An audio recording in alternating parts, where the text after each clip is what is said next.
On this week's episode of Work Trends, we're talking smarter recruiting with Sharlyn Lauby.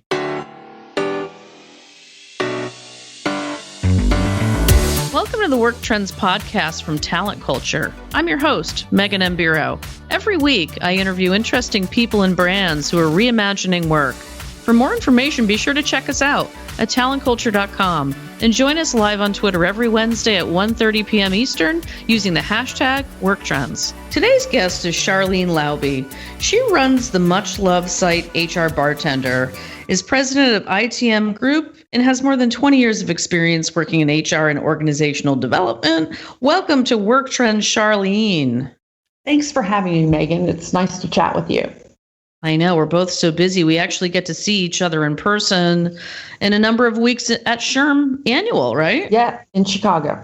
In Chicago. That's one of my favorite cities. I'm so excited about it and excited to see you there. We'll chat for sure. But today, we're talking about one of my favorite subjects, recruiting. And you just wrote a new handbook that covers everything a recruiter needs to know. Talk to us about why now and why the book.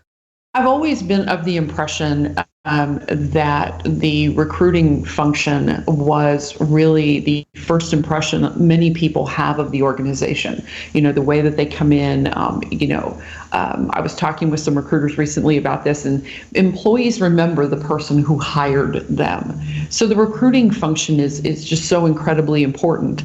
But I have to admit, I'm not sure that I always felt that way. You know, early in my career, I was a generalist, and my boss came to me one day and said, I want you to lead the corporate talent acquisition function for the company.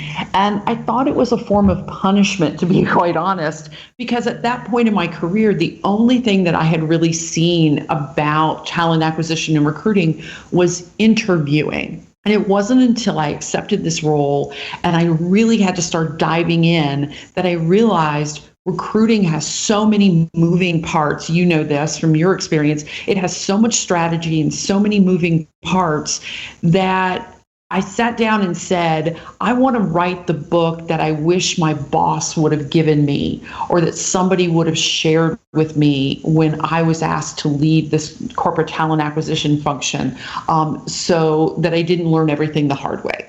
Thanks for being honest about that, because I think it is really hard. And I think when you talk about what's inspiring you, it's all about how to solve problems, you know? And I mean, I think that's really the rub. I think so many people underestimate how much goes into recruiting, for sure. So I know the book shares a lot of tips about candidate experience, something that I'm very passionate about.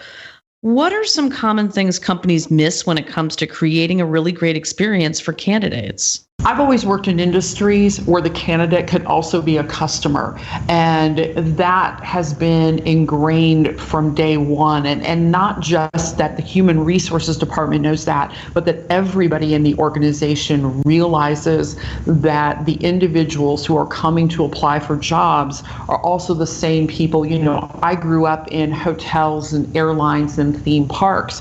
These are the same people buying rooms, and they're doing, plane seats and going to your theme park. So having a hiring process that even at the end of it, a candidate can say, I didn't get the job, but I still love the brand, is important. And you have to think about that every touch point along the way, whether it's how long you make somebody wait before you bring them to your office for the interview, or the partners like, background checking companies or something like that you're using. You have to think about candidate, customer in every single step along the way. No question about it. Talk to us, you're saying you grew up with hotels, et cetera. Give us a little bit of background on where you grew up and where you are now, because I think, context is everything. I got into HR in a very unique way, and it's not a way that anybody really wants to, imagine or do for themselves. But I worked for a theme park, and I worked in the education department, and then I got into a car accident. And it was a pretty big car accident, I'll admit. I spent 9 months in a full body cast. And when I was ready to come back to work, my company found a job for me in HR. They gave me, professional development and made an investment so I could be a good HR person. And so I've never forgotten that throughout my career, that, when we're talking about bringing people into the organization, I think about the circumstances for which I became a human resources professional. That's incredible. I mean, everybody has their own unique story, and yours is no exception with that, right? Talk about an unforgettable experience. And you're right. You were thinking at that time of how you were being treated. And I do think that's a metaphor for the bigger experience that we're talking about, right? Exactly. Not just the candidate experience, but the employee experience, because those two have to seamlessly flow into one another. How have you seen the role of HR change over the past, say, 2 decades, we'll say? There are a couple of things that really stand out to me in terms of how HR is changing, and I think it's all for good. First of all, I think that technology is becoming a much bigger part of human resources, and I think that that's great. I think that technology allows human resources professionals to focus on things and activities that technology can't do. And then the second part is I think it ties into the technology piece a little bit, is that because technology can do so much for us, it can also help us report our metrics and measurements and data to the rest of the organization about what's taking place. I think of many of the functions of HR. Talent acquisition is a very numbers-driven function in human resources, and so having that technology piece be able to help us with metrics is fantastic. What about social media? How do you see that playing into this equation? I don't want to say that social media is technology, but obviously it uses technology. Back in the old days, and I can say that, you can't, you're still, very young. But back in the old days, back in the old days, we went out to meetings and, we amplified our message individually. And now we have the ability to amplify our message in a much bigger way.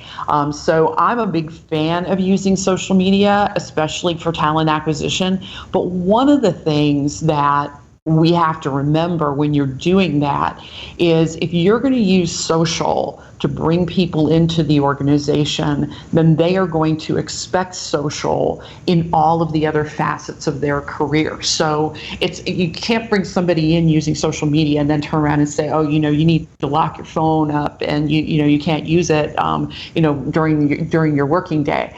So if you're going to use social, I think it's a strategic decision, to bring social into the workplace and make it part of your culture. Well stated. And Sharlyn, you're much too kind. I'm actually a Gen Xer, believe it or not. So I've been around long enough to be dangerous.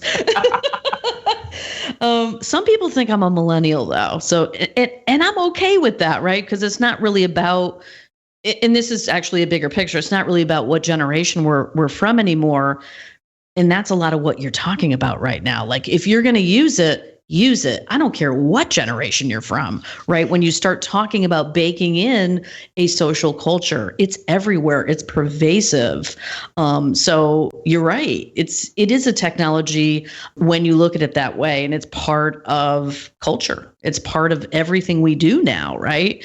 Whether we're leaders, employers, employees, we're all using it. It's just a matter of, are you dedicated to actually coming up with a strategy on how you do that, especially for larger enterprise? That gets much more complicated.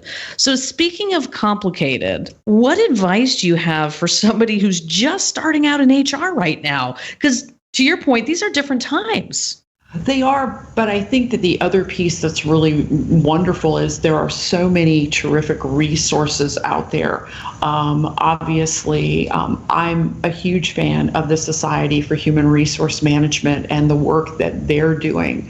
I feel very fortunate that when I got into HR, my boss was very involved with SHRM, and she encouraged me to go to meetings, and she encouraged me to become a volunteer leader. And you learn a lot through those kinds of things. So I would say to somebody who's starting in HR, go out there and find organizations that you can be a part of. And in addition to that, the SHRM piece, I also had bosses who said, you need to go to the chamber's leadership, type programs. And, I'm a graduate of Leadership Florida and those kinds of things. So it was getting a real well-rounded experience, both in terms of my HR knowledge as well as my business knowledge, and being able to understand the community and what's happening there, along with the different functions of business. Where does recruiting live with HR from your point of view? Or does it not? Is that a whole separate category as people are thinking about what they want to be in the HR space? How do they view talent acquisition, recruiting in HR, for example? I think talent acquisition is a part of the HR function, because talent acquisition has to interact with so many pieces. I mean, even if talent acquisition was a standalone function in your organization versus, HR operations, and I've seen that organizational structure on a chart. When you have talent acquisition in your let me back up. When you have talent acquisition must work with comp and benefits. Talent acquisition must work with learning and development. All of those pieces need to be in alignment for the best candidate and employee experience. So whether talent acquisition resides in the human resources department or doesn't reside in the human resources department, it still plays a critical role in the alignment of the candidate and employee experience. And it has to, from a function standpoint, it has to operate that way, regardless of where it sits on the org chart. And what do you think it takes to really be successful in HR? I think HR people need to understand the business that they're in. They need to know how their business works. They need to know how their business makes money, and how they contribute to that. We talk about, from a classic employee engagement standpoint, we say that if you want employees to be truly engaged in the organization when it comes to things like hiring and interviewing and orientation and onboarding, you need to show people how they're connected to the mission, vision, values of the organization. We as HR people need to do that for ourselves, and we need to know how we contribute to the mission, vision, values of the organization, and how we're going to make our mark. But I think you figure out how you make your mark by understanding how the business operates and what are the key positions within the organization, and how they make money and how they contribute to the bottom line, those kinds of things. I love it, because so often we don't hear bottom line, and everybody's talking about HR having a seat at the table. What's wrong with that picture? You have to understand the operational side of the business. So glad you brought that up. If you want the operation to come to you, if you want the operation to come to you and say, what do you think about this? Then you have to understand where they're coming from. So listen, you've run a successful small business for many years now. What was it like making that switch from corporate HR to running your own business? On some level, I was very fortunate that when I became a consultant, I went out there and I called everybody I knew and said, oh, by the way, I'm becoming a consultant. And one of my friends said, well, get over here right now because I have work for you to do. So, I was very fortunate from that standpoint. But I spent years before I decided to become a consultant talking with people who did consulting. And I was very lucky that I would reach out to people who had been consultants and say, can I buy you lunch, dinner, breakfast, coffee, whatever, and pick your brain and ask them questions like, what's the first thing you did when you became a consultant? What was the biggest mistake that you made? I really went out there and tried to understand what being a consultant was like. And as much as you do that, you're still going to run into situations along the way where you're like, oh, nobody told me that consulting was kind of like this. But I really went out there and talked with people who were consultants to figure it out. When you ask that painful question that so often we have to ask, what are the big mistakes? Or do you have any advice to those who are going off on their own now? Anything they could do to avoid the pitfalls that, you and I and others who run a small business, it's inevitable. You're not going to get it right all the time, even if you ask questions. That's the scary part. I think one of the biggest pieces of advice that I received was, don't put all your eggs in one basket. So from a marketing perspective, a lot of entrepreneurs told me, we went out there and I got that one big client, and then all of a sudden that one big client went away. Yeah. And I was scrambling. And I would say that the second piece, and nobody can give you this advice, you need to be self-aware enough to know this. You have to know enough about how you like to work so that you don't make yourself crazy. When I first became a consultant, I would get up in the morning and get dressed in a suit like I was going to a corporate place and sit in my spare office, here in my home. And I was making myself crazy. And I finally had to, Sharlyn, I love you. I love you dearly, right? You and I have known each other for years. I'm really hoping that's not still happening for you. Because that's a lot of pressure to put on yourself, especially now that, the culture's different, right? We all dress down more so now than ever, but great point, right? What you really were doing was setting up a mindset for yourself. Exactly. And, one of the things that you have to do is, you heard from people that all the distractions are a big downside of, when you work out of your home or you're a virtual employee or something like that, that the distractions. Well, I overcompensated for those distractions. Yeah. And at some point in time, you just have to sit yourself down and go, look, girl, you need to get it together. And it's okay if you walk into your kitchen and, it's okay if you listen to a song during the day that'll energize you. And it's okay if you want to wear jeans and a t-shirt.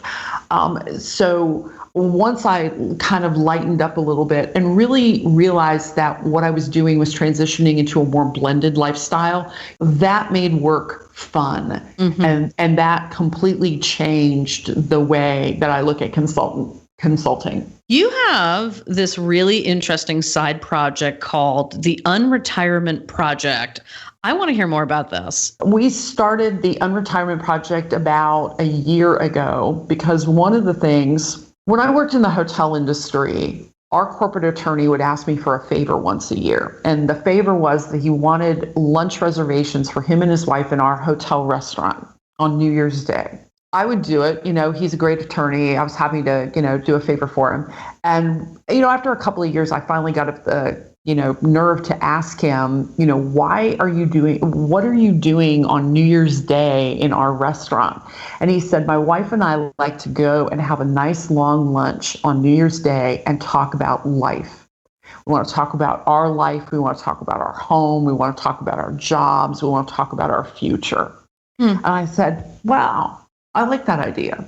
So one of the things that we do, especially now that we own our own company, is we get away once a year and sit down and have a conversation about life. I just heard the word we. Who is that? Do tell. My husband, Mr. Bartender. Mr. Bartender. Got it. Mr. Bartender. Just making sure we all know. Yeah, Mr. Bartender and I sit down once a year and we have this conversation about life. But one of the pieces of that conversation is, what do we want our retirement to look like? And I love blogging. I absolutely love blogging.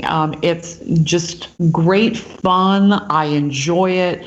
And so we decided that we wanted to have a blog going into our retirement. Well, I guess it wouldn't be retirement, if you're, still doing the blogging thing. So I look at athletes that unretire, like Marshawn Lynch or, people like that. And I said, you know what? I'm going to be unretired too. I don't have to just turn off the faucet one day and all of a sudden say, I'm not doing anything anymore. And I'm not the only one. We're not the only people who are thinking that way. And so we decided that we're going to start a blog and talk about our journey from entrepreneur into this unretirement. I mean, we're not there yet. We have years to go, but it'll be a fun journey to share with everybody. Love it. And I mean, we're all moving in that direction, right? More and more people have flexible work schedules, and that's only going to just increase. So very interesting.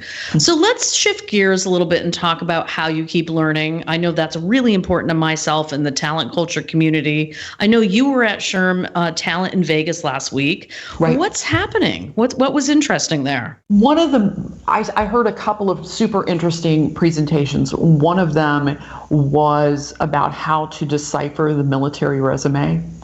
And this is a presentation. Have you ever watched a movie that the second time you watched the movie, you picked up things that you didn't catch the first time? And the third time you watched the movie, you picked up things that you didn't see the first two times you watched it? This was one of those presentations that was so jam-packed full of fantastic information that you could listen to it. My guess is a good 6 or 7 times, and each time learn something new that you hadn't learned before.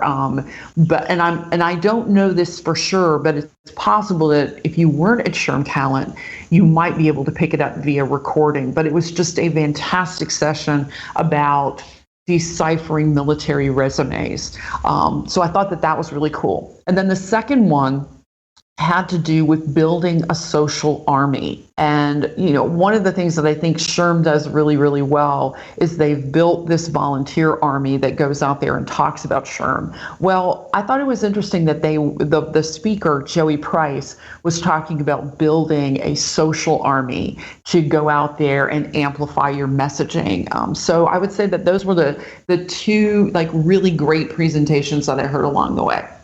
Joey Price is part of the talent culture community. So there you go. It's a small world, right? It is. And he's great at what he does and he's passionate. And I think that's half the battle, is just being passionate, knowing what you like to do. And you can get there. And I think that's the message here for anyone who's running their own business or running their own organization. But you can do that no matter what size company you're at, right? Doesn't matter. It's just about showing up and knowing that we have all these tools now. How do we use it? So very interesting. We talk a lot here about the future of work, as you know. So how do you predict work will change in the next 5 years? I believe that work is becoming more employee driven. So, years ago, companies made policies and they filtered them down to employees and they said, this is how we're going to get things done. I see that model sort of kind of turning on its head, and more organizations are going to let employees drive the conversation as a way to build culture and build engagement within the organization. No question about it. So finally, Sharlyn, tell our audience where they can find you. Well, obviously you can find me at HR Bartender, and that's where I am in places like, Facebook and Twitter and stuff like that. You can just find me at HR Bartender. You know what? It's simple, it's elegant, and it's you. And I appreciate you for being here today. Thank you. Thank you for having me.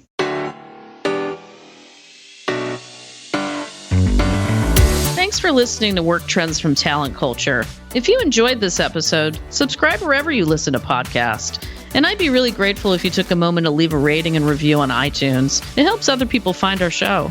If you know someone who would enjoy listening, please share it with them. You can learn more about the future of work at talentculture.com.